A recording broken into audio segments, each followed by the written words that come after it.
আয়াতুল কুরসি। আয়াতুল কুরসি। আয়াত মানে আয়াত, আয়াত মানে বাক্য। আঙ্গুর ভাষায় কি বলা হয়? বাক্য। আয়াত মানে বাক্য। কুরসি মানে কুরসি মানে চেয়ার।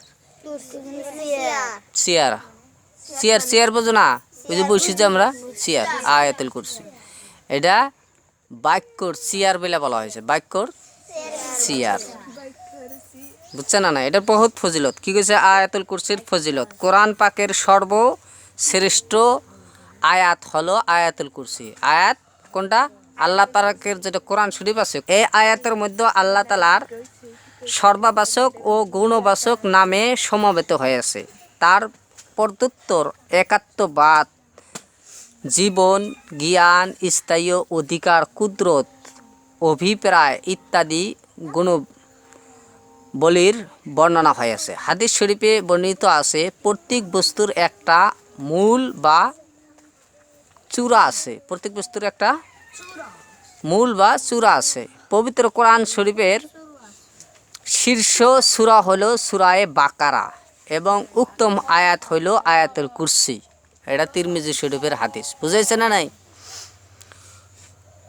এটা সূরা বাকারার ভিতরে আছে, একদম লাস্টে আর কি দেওয়া আছে। হযরত উবাই ইবনে কাব রাদিয়াল্লাহু তাআলা আনহু হইতে বর্ণিত আছে যে একদা রাসূল পাক সাল্লাল্লাহু আলাইহি ওয়াসাল্লাম আমাকে জিজ্ঞাসা করিলেন, হে আবুল মনজের, পবিত্র কালাম পাকের কোন আয়াত তোমার কাছে সর্বশ্রেষ্ঠ বলে মনে হয়? আমি বলিলাম আয়াতুল কুরসি। আমার উত্তর শুনে হুজুর পাক সাল্লাল্লাহু আলাইহি ওয়াসাল্লাম তার পবিত্র হাত দ্বারায় আমাকে বুকে মৃদু আঘাত করে বলিলেন, হে আবু মনজর, কি উত্তম জ্ঞানেই বা তুমি অর্জন করিয়াছ? হাদিস শরীফে বর্ণিত আছে, যে ব্যক্তি প্রত্যেক নামাজের পর সূরা আয়াতুল কুরসি পড়িবে তার বেহেশতে প্রবেশের মৃত্যু ব্যতীত আর কোনো বাধা পারিবে না। যে আয়াতুল কুরসি সবসময় পড়বো, 5 ওয়াক্ত নামাজের পরে, 5 ওয়াক্ত নামাজের ফরজ নামাজের পরে যে আয়াতুল কুরসিটা পড়ে নেব, তার জন্য খালি মৃত্যুটা বাকি থাকবো জান্নাতে যাওয়ার জন্য। বুঝাইছে না নাই? এটা হইল তার ফজিলত। শোইবার পূর্বে এই আয়াত শরীফ পড়ে শয়ন করিলে নিজের প্রতিবেশীর বাড়িঘর নিরাপদ থাকিবে।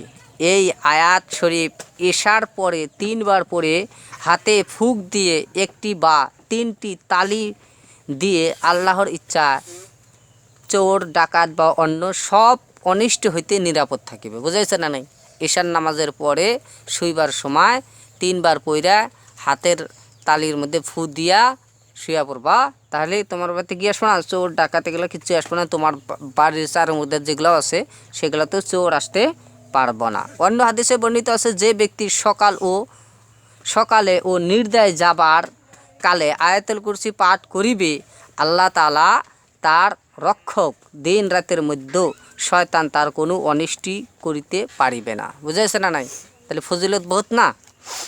হাদিস সহি হাদিসে বর্ণিত আছে, রাসূলুল্লাহ সাল্লাল্লাহু আলাইহি ওয়াসাল্লাম বলেছেন, যে ব্যক্তি ভোরবেলা এবং নির্দার পূর্বে এই আয়াতুল কুরসি পাঠ করিবে, স্বয়ং আল্লাহ তাআলা তার তত্ত্বাবধানকারী হবেন এবং সুতরাং দিবারাত্রে মধ্যে কখনো শয়তান তার নিকট ঘেঁষতে পারিবে না। এটাও বহুত একটা ফজিলতের কথা বলেছে। আর একটা ফজিলত কি বলছে, কারো শরীর বন্ধ করিতে হলে এশার নামাজের পরে এই আয়াতুল কুরসি 3 বার পাঠ করে উভয়ের হাতে দম করে 3টি তালি দিবে।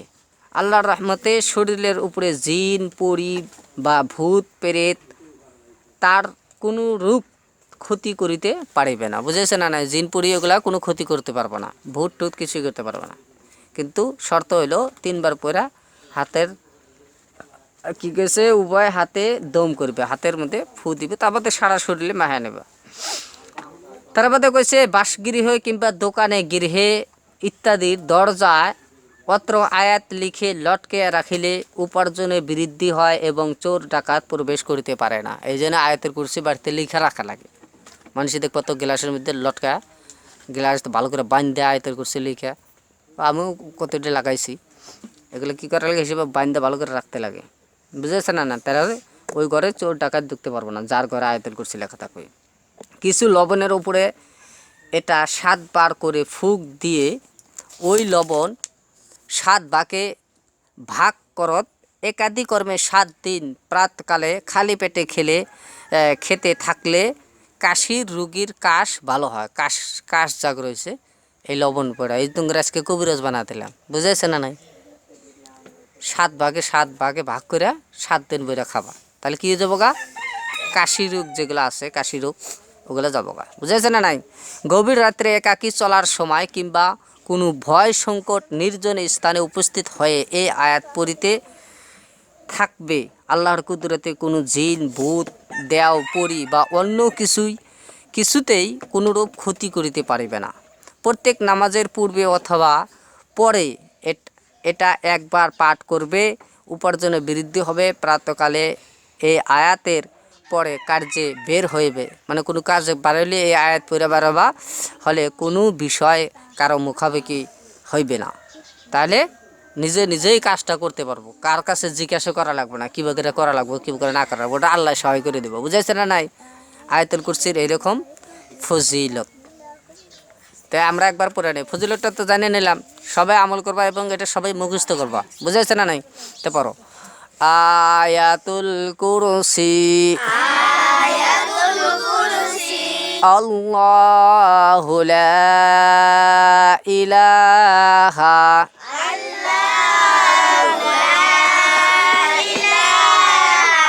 ইল্লাহু বা ইল্লাহু আল হাইয়ুল কাইয়্যুম। এখানে যদি দম ছাড়ো ইল্লাহু তাহলে হবো ইল্লাহু, ওয়ার উপরে পেশ আছে, জবর আছে, তথাপি যদি দম ছাড়ো তাহলে ওয়াটা সাকিন হয়ে যাবে, ওয়াটা সাকিন হবো, তাহলে কি হবো? ইল্লাহু। আর যদি মিলে পড়বার চাও তাহলে কি করে রাখবো? ইল্লাহু আল, এই দেখো লামের উপরে সাকিন দিতেছে, ইল্লাহু আল হাইয়ুল কাইয়্যুম। কি হবো? বা ইল্লাহু করে দম ছাড়ছাও তাহলে কি করা লাগবো? আল হাইয়ুল কাইয়্যুম। লা তাআখুযুহু, ঝটকা দান রাখবো তার হিনে, লা তাআখুযুহু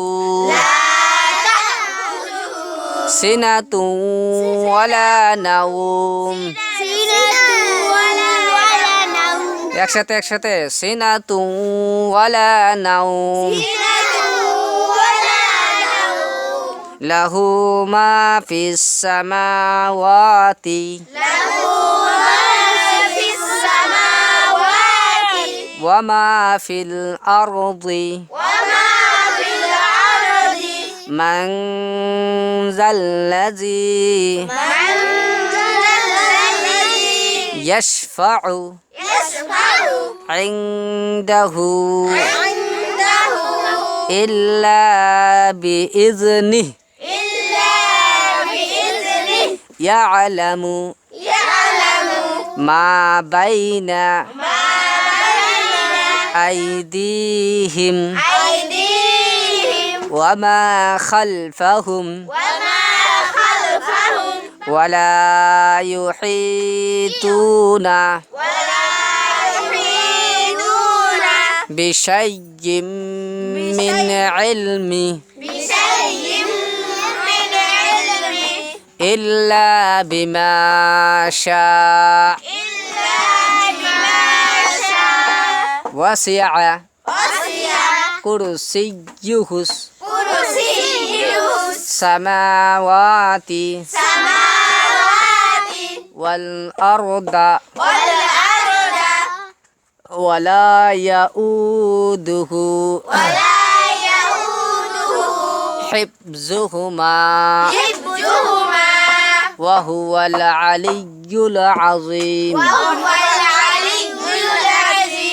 আল্লাহু লা ইলাহা ইল্লা, আমি একবার পড়া নেই রিডিং, তোমরা মুখস্থ হলে এভাবে করে পড়বা। এটা তো একটা একটা একটা শব্দ করে কয়ে দিলাম, কিন্তু মুখস্থ হওয়ার পরে এরকম করে পড়বা। আল্লাহু লা ইলাহা ইল্লা হুয়াল হাইয়ুল কাইয়্যুম লা তা'খুযুহু সিনাতুন ওয়ালা নাওম লাহু মা ফিস সামাওয়াতি ওয়া মা ফিল আরদ من ذا الذي